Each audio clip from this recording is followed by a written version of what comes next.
Hi, welcome back to Yerushalmi Terumot. We're holding at Lamed Amud Beis. The share is a suchus for all of Klal Yisrael. We are up to Terumot Shnei Karoyim, which is on Lamed Amud Beis. Right now, we said about you should give a name of Truma, but you should fix the place where this Truma will be. You should discern. You should give a finite place where the Truma is. Don't just say, "Oh, it's in the mixture." No, it should be in the north of the mixture or the south of the mixture.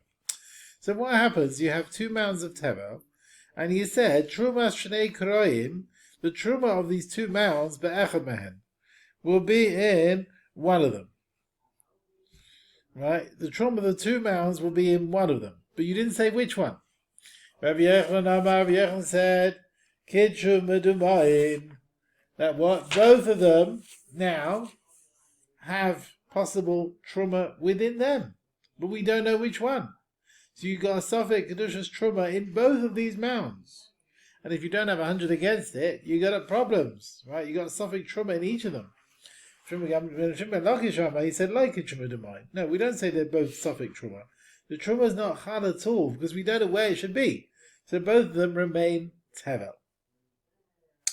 So although you fix the place, he says here, according to Mishlakish, let's say, if you fix a place in the north of one of them, but we don't know which one it is. So you've not fixed a place at all. Right? It's not considered fixing a place, even b'mixas, unless we know which mound it is. It is in. Right? Okay. You had two sar of tevel, separate ones. B'kri echad, and you have also in addition another mound of tevel. So you have two sar of tevel, which are like omerim, like bundles on their own. He had another mound of tevel, and he said, one of these two sar which I have, truma ala kriyazeh, should be truma for this mound. But you didn't say which sar should be truma. Kidsham, then you definitely have made one of these sarim holy, kedushas truma, but we don't know which one. So the kri, the mound, you have corrected, and that's Musa Tisraelim. And the two sar are Safek Tevel, Safek Truma. They're permitted to a Cohen, but he still has to separate Truma from other Tevel for the sar which has remained Tevel. So he still has to separate Truma from elsewhere for this one that's remained Tevel. So therefore, that's what one of them is Truma, one is Tevel. So he still has to separate Truma for that. Okay, it sounds like both sign weren't together in one box, because otherwise we could have said, the truma is in that mixture. It seems each one was separate. So each sar is like a mound of a sar in its own right. Okay. If you had two mounds of tevel, with sar achas, and one separate sar of tevel, but Amar, he said, Harezu Truma al Echad min Akroim Halalu. This sar should be Truma for one of these two mounds, but we don't know which one. Niskan, well, one of them is corrected, but we don't know which one. So both of them remain Safek Tevel, Safek Cholin. Right? They might be corrected, they might not. So you've got to have all the restrictions there. Now, he didn't actually say what's the leftovers of the truma. Shiraim Nikorim, you should have leftovers.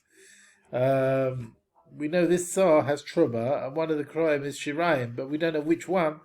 So therefore we got all these problems. Okay. Hamagdim truma lebikurim. Now we said in our Mishnah, if you bring truma before you separate the bikurim, or maserishan before truma, or masasheni before maserishan, you're over loisasa. But what's done is done. And what you separate is chal. Because the pasuk is now the pasuk we bring tells me if I change the order, you're over a love. Now we don't know what's done is done. We don't know for sure. How do we know what's done is done? The Gemara says, how do we learn that what's done is done? Whatever you separated is chal. The fact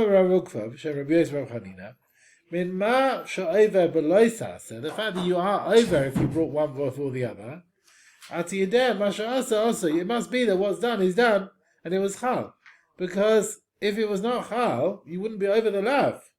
So the pasuk brought in the Mishnah is the source for this din, that although you're over the lav, but what happened is effective. Okay? Because Rabbi Yossi Bar Chanina holds you can't be over unless you've actually done something. If you just try and change the order, if nothing happened, you shouldn't really be over the Issur. Huh? Well, yeah, but it should be effective what you've done. Now, Rava in Tamura, remember this is the idea, Abaya holds in Bavli, in Tamura, Kol Milsa de Amar Ahmana Lo Tavid. Anything the Tosas don't do, if you did it, it's effective. Wherever the Tosas don't do it, if you did it, it's effective. Now that's Abaya in Gemara Tamura. Rava argues, he says if the Torah forbade something, then it doesn't help if you did it. It's not chal. But nevertheless, you're over the lav and you get lashes. Because the Torah forbade it, even though it won't help. That's according to Rava. Okay? They bring the source, Mikol Matanosechem Tarimo Es Kol Terumas Hashem. Tells me that if you bring things out of order, then you have to separate Maser from Truma, from Maser. Basically, separating Maser as Chal, even though it was done in the wrong order. Okay, let's carry on. Rav Chama Bar Ukva, B'Shem Yosef Bar Chanina Amar, he said, if whatever's done is done, and that frosha is Chal, like it, you can get lashes on the lav of Malas Chal, Loisa Acher, etc. So you can get lashes on this sort of thing. Right? Even though you don't usually get lashes on a lav she'im no maser, separating Truma is not necessarily a maser. Giving the name is Chal. Not through an act of separation. But the hafrosha not in the right order is considered lav sheyesh by maser, because through your speech a maser has come about. There's a new chalos truma or maser. Okay. Rav Zira. Rav Zira said, "Masivin kum Rav Yochanan." They asked before Rav Yochanan the following question. But Shasik, he was quiet. He didn't answer.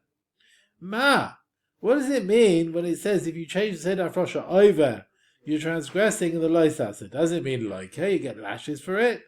I ain't like it. Maybe you don't get lashes. And Rav Yochanan kept quiet, so he wasn't sure about it. Asa Rav Yaakov Baracha v'shem Rav Yochanan, he said, if you went and changed the hafrosha, ain't like it. You do not get lashes. Rav Yochanan wasn't sure. You don't get lashes. So what does he do with this passage which seems to say the Torah warns you about loisasa? Why do you not get lashes if you're over on the lav? Pasal Abba Biur. He explains it's talking about a case of Biur Maestros, right? That if you delay Biur Maestros, that's what it's talking about. Not the Seder Hafrosha. It's when you have to be Mevaya the Maestros. Okay. Right? You have to get rid of all trumas of Maestros who delayed, do their mitzvah, give them all out. When is it? In Pesach, was it? On the 4th year? Okay.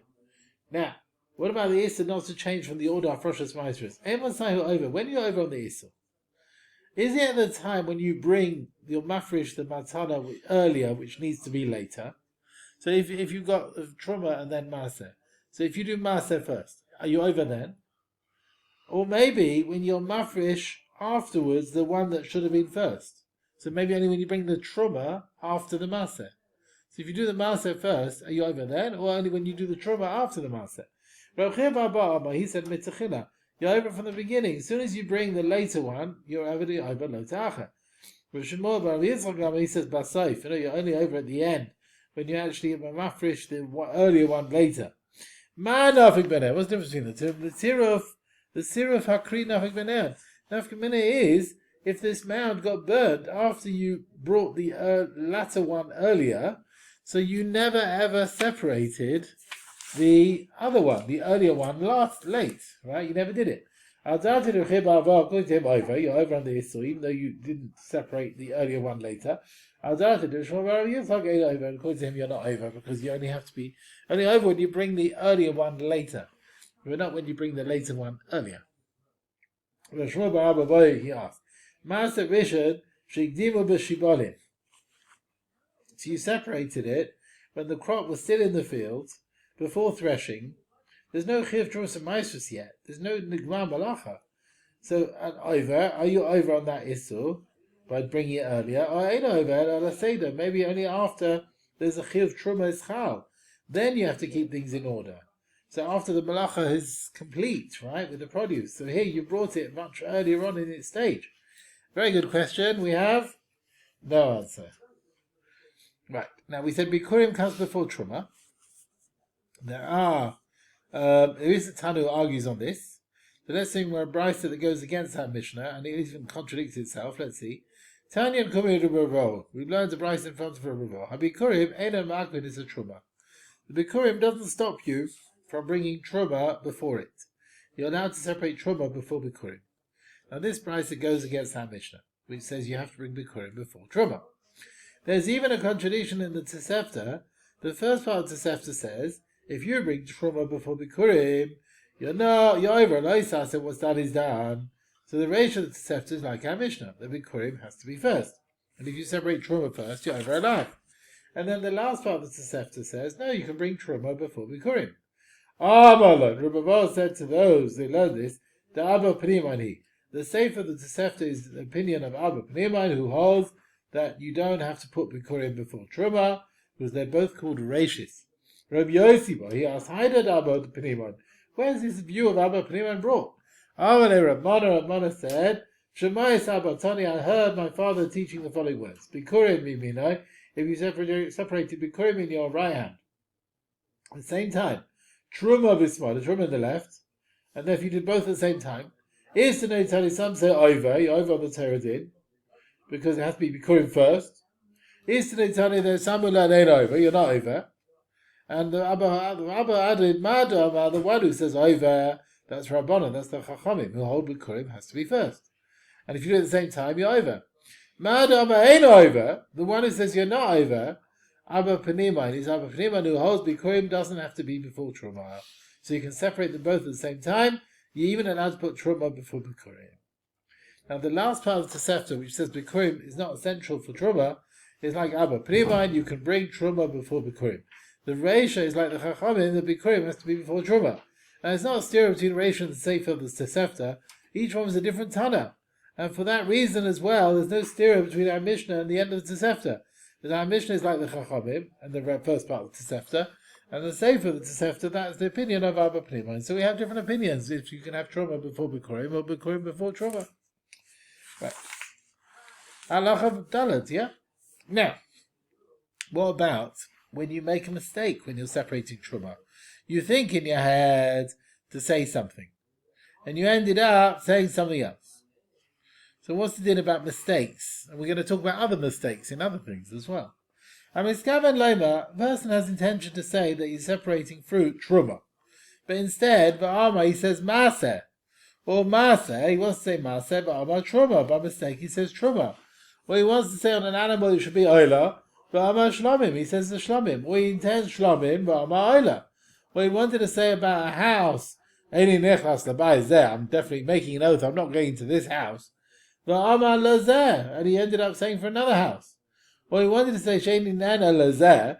I'm definitely banning myself from getting any benefit from anything from this person. But Amar Lazeh, you ended up by mistake saying someone else.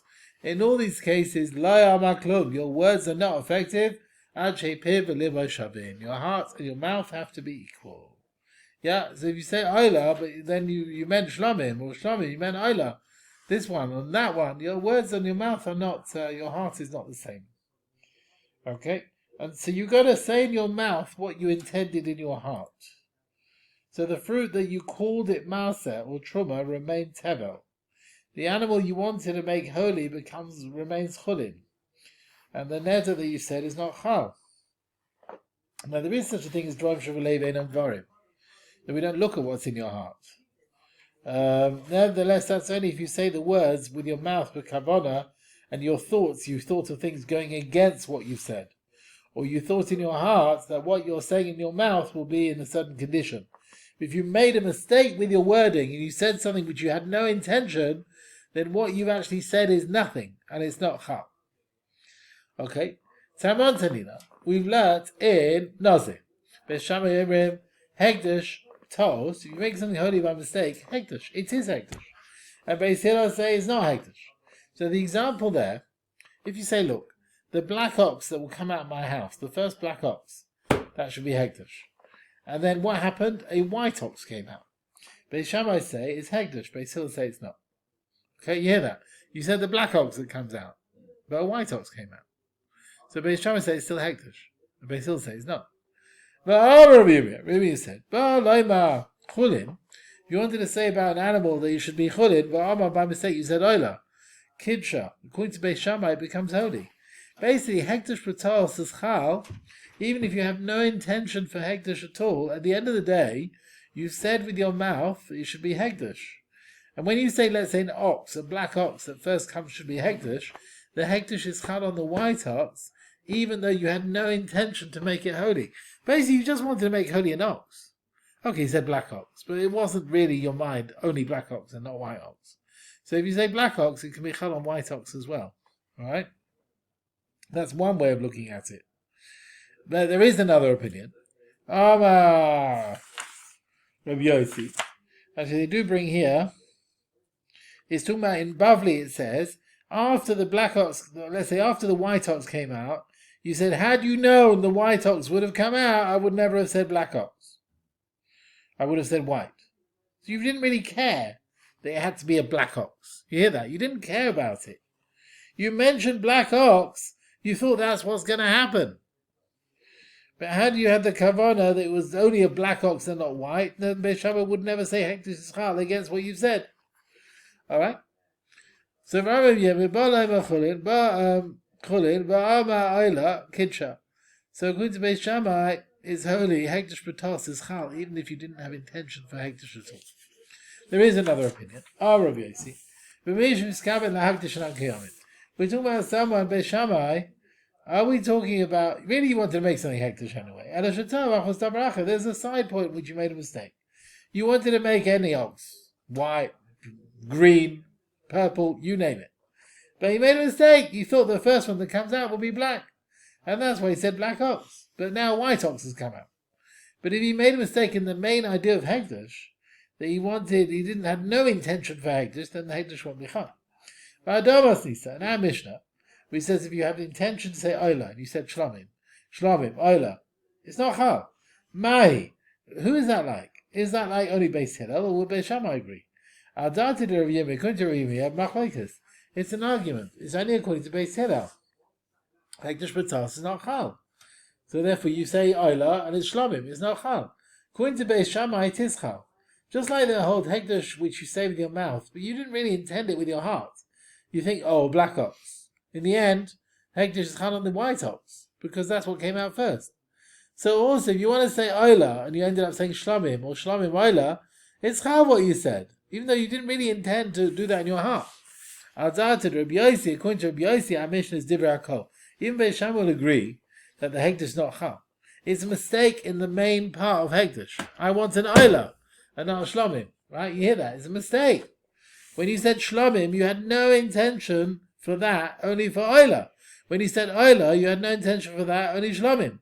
Beis Shammai never said hekdesh is chal b'tos unless there was no mistake in the main hekdesh. Let's say you think about a black ox, a white ox, that sort of thing. That's where they say it's chal. But here, where you want a shlomim and it turns out oila, you had no intention for that. Now, as far as truma, hekdesh, nedarim, shavuos, if you think in your mind to say one thing, and in your mouth you said something else, it's not chal, not what you thought in your mind, and not what you said.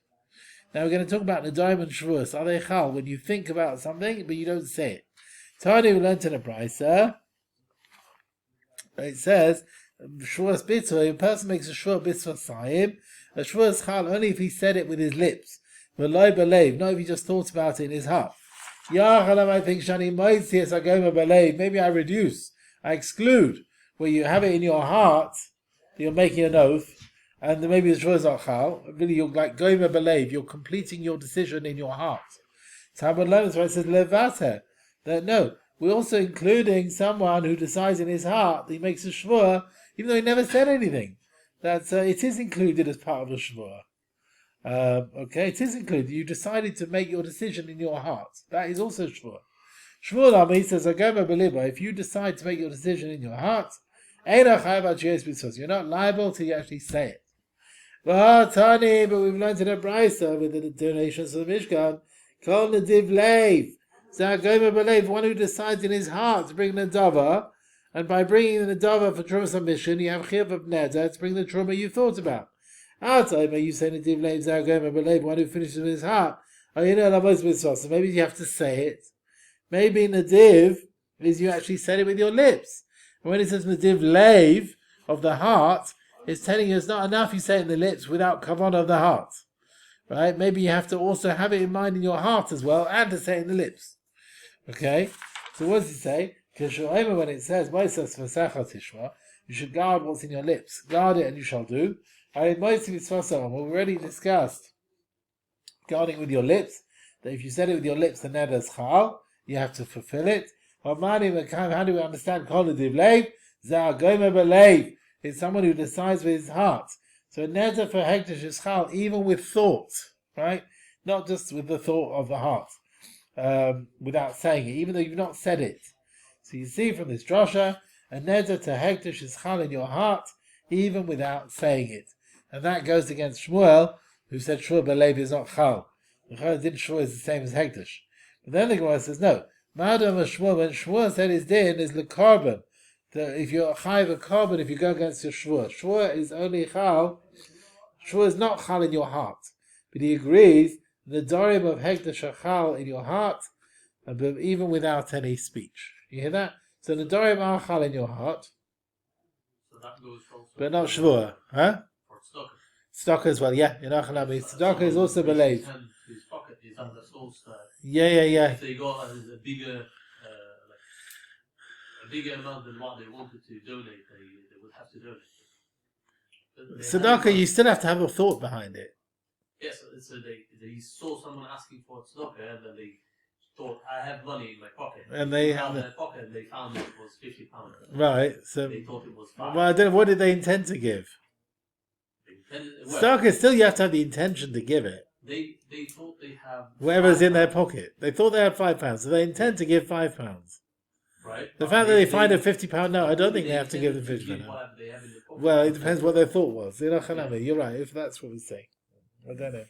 I do know if you intend to give 5, then you have to give 5, even though you never said it. Yes. But as far as if they ended up with more, I don't know. Maybe. What we got here? The Bavri pastor is like Shmuel. Shmuel's not arguing on the Brisa. Not going against Shmuel. Okay. The words of Shmuel, Hagoyma beliba, you're not chayav till you say it with your lips. Sounds like you're b'chuyev v'lechiyev v'oyle v'yored. You're chayav, someone is over shvuas b'tzvay. And if you decide in your heart, you make a shvur, but you don't actually say it, you're not chayav. Shvur is not chal. Some say Shmuel's arguing. They're about to be susayim. Okay. Let's carry on. Where are we? Well, Madam Shmuel carbon. Okay. Yeah, halacha hey, is that right? Hakut hanachri, hakuti. Terumot and Terumot. The Terumot is valid. Masechet and Masechet, hekdesh and hekdesh. So wherever they make his hekdesh is hekdesh. Now, when the kutim stopped being cast as yidden, right? When Klal Yisrael, they made a gzeira on them. They found images on their mountain. Yeah. According to Rashi, it was the beginning of the Maraim. According to other Rishonim, it was the time of the Mishnah. Alright. So Terumot and Terumot, Masechet and Masechet, hekdesh and hekdesh. Rabbi Yehuda, he says, "Ein lanachri kam ravai." He's not got a din kam ravai. If he plants a vineyard, the grapes in the 4th year chulin, doesn't have to redeem them. The Chacham said he has, they are holy, and he has to eat them in Yerushalmi, or redeem it onto money to allow it to be eaten in Yerushalmi. Right. So here already, it could be the Gemara is going to say that their truma is truma ben atayra, their master is master ben atayra. Some Rishonim halacha don't agree with this. Some say it is. They do agree with it. Okay. So first of all, the question is whether the produce of a guy is mufka from the Torah of Trumas and Maestros. Right. That's the first thing. Is there chiv Trumas and Maestros in a guy's produce? And basically, you've got the question whether a guy has a kinyan in Eretz Yisrael. Yeah, to be mafkia, can he remove the Truma and Meiser obligations if he owns land in Eretz Yisrael? If you have a kinyan to be mafkiach chichiv Trumas Meisers, then whatever grows in his field, as if it grows abroad, right? It's like chutz la'aretz. So that's one thing. There's another din. Remember that miruach, if the guy stacks up the produce, then that usually, whether that's poter or not, the gemar malacha of the produce is this miruach, this stacking up. That's the last stage in Trumas and Meisers.